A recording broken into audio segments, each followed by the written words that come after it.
Madam Deputy Speaker, I rise today to update the House on the progress that's been made in respect of my election commitment to lead the charge regarding the reinvigoration and redevelopment of Southport as the natural central business district of the Gold Coast.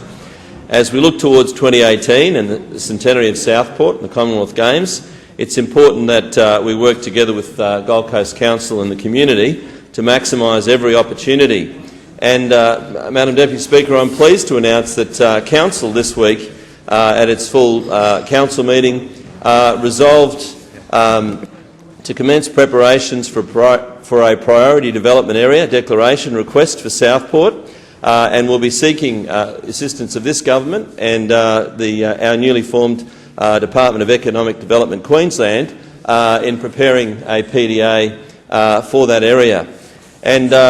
I'm particularly excited about that because last November we had the privilege of hosting the Premier at a Southport Chamber of Commerce and Gold Coast Chamber of Commerce combined breakfast at Southport Sharks, one of the premier locations in my electorate. And it was on that occasion that the Premier spoke very strongly and passionately about commitments that he made prior to the election and when he was out campaigning with me about just how important Southport is and how important it is to make sure that Southport thrives into the future with the new light rail that will be operating sometime in the next 12 months. We've got the Commonwealth Games Village expression of interest out to the market now. The new Southport swimming complex is under construction, and there are just so many other wonderful things happening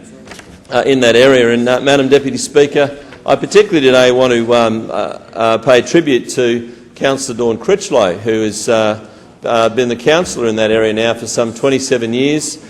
She's been a great advocate for Southport, and she's continued to fight on, and I know that Dawn particularly is very excited about the opportunities that will come as this government works closely with Council in making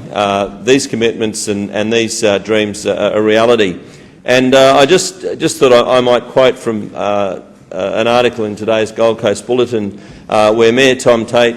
said that he was going to write to the government, but the thing that particularly excites me is they're not just referring to it as a PDA, but Council have come out very strongly and said that it's time for Southport to be recognised once again as the capital of the Gold Coast in terms of business. And I remember as a child growing up, Surfers was always seen as the tourism capital. There used to be posters around that said that, but they always marked Southport as the business capital of the Gold Coast, and I'm excited to see that become a reality.